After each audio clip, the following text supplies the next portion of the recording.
Perhaps one of the worst fan bases in gaming is the yearly multiplayer shooter fan base, and for a good reason.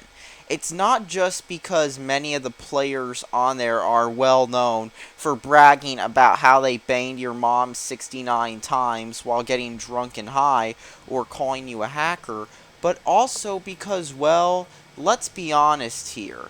They just want to play the same game every single year, or at least many of the ones I see online who are very vocal do. Case in point, just compare how Call of Duty Infinite Warfare and Battlefield 1 have both been received. Call of Duty Infinite Warfare is a game that, at least from trailers, seems to be trying something new, with new space dogfights and, of course, space battles and whatnot.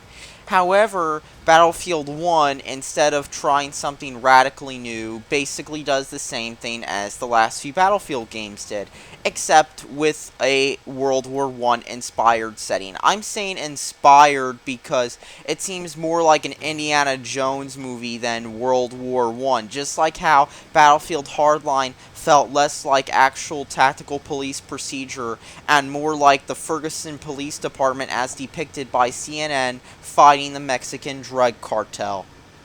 Unsurprisingly, the trailer for Call of Duty Infinite Warfare was dislike bombed, while Battlefield 1 was well received by many internet gamers based on trailers alone. After all, many internet gamers had both nostalgia for Call of Duty World at War and older war shooters in general, along with the fact that Battlefield 1 didn't seem to change too much from previous titles, which is what many internet gamers have wanted, as seen by the negative reaction to Infinite Warfare before even gameplay was shown. Now it's time for the million-dollar question though, is Battlefield 1 any good? Well, the game for starters has lots and lots of flash to it.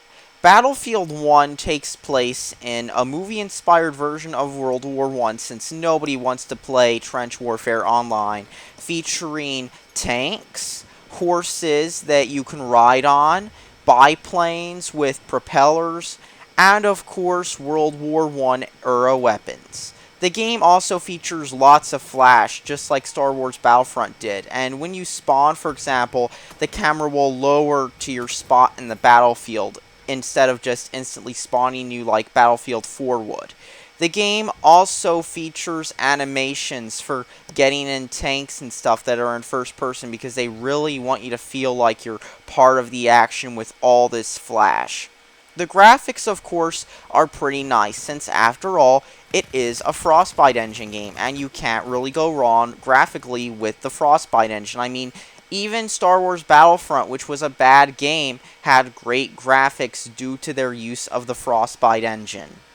Despite having lots of style, flash, and glitz, like a big Hollywood superhero movie that costs millions of dollars to make, Battlefield 1 sputters like a plane engine failing when it comes to gameplay. Battlefield 1's gameplay is essentially everything wrong with the Battlefield series, and, well, it's in one game, so if you want to see why people don't like Battlefield, this is the game to do it.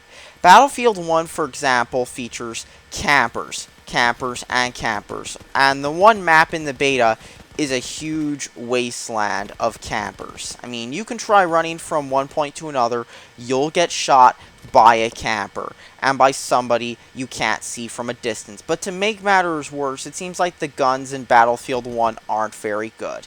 Now, I know they tried the Call of Duty World at War design method of taking a modern war game and giving you weapons from a past time, but man, the weapons in this game just suck. I mean, I tried the one with Assault class, and that weapon was not very good, and I was, like, missing shots a lot. And I don't know if it was because of lag or what, but either way, I just wasn't hitting much, and I can't tell if it was lag or if the gun was just crap, because either way, Battlefield 1 is still in beta, but anybody remember when Battlefield 4 was real laggy when that game was newer? Yeah.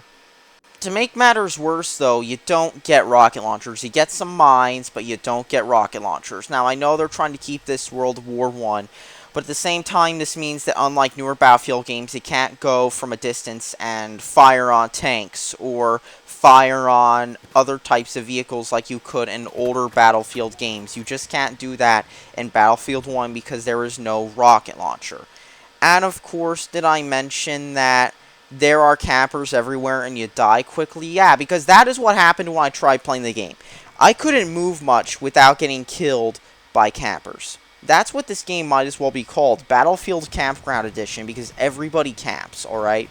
You can't go very far without getting killed by a camper, and it is very frustrating and not fun at all, unless, of course, you're a camper who plays every single shooter standing in a corner waiting for people to walk by so you can like snipe them and pretend you're tactical when your whole strategy was just standing in a corner and waiting for somebody to walk by. I mean, that strategy even a kid can use. Now, if your idea of fun is camping and overpowered tanks that are impossible to take down with rocket launchers because there's none in the game, by all means go ahead and spend $60 on your Battlefield 1 pre-order. Heck, maybe you could go all the way and get the Battlefield 1 Exclusives Collector's Edition. That does not even give you the game. Yeah, that's right. They have a Collector's Edition with this game that does not include the game itself, which is a total waste of money. But if your idea of fun is camping and overpowered tanks and whatnot, by all means, buy Battlefield 1. Oh, and did I mention there's no more commander mode in Battlefield 1, so you can't just mark where enemies are located? Yeah, that's right. That's Battlefield 1 for ya.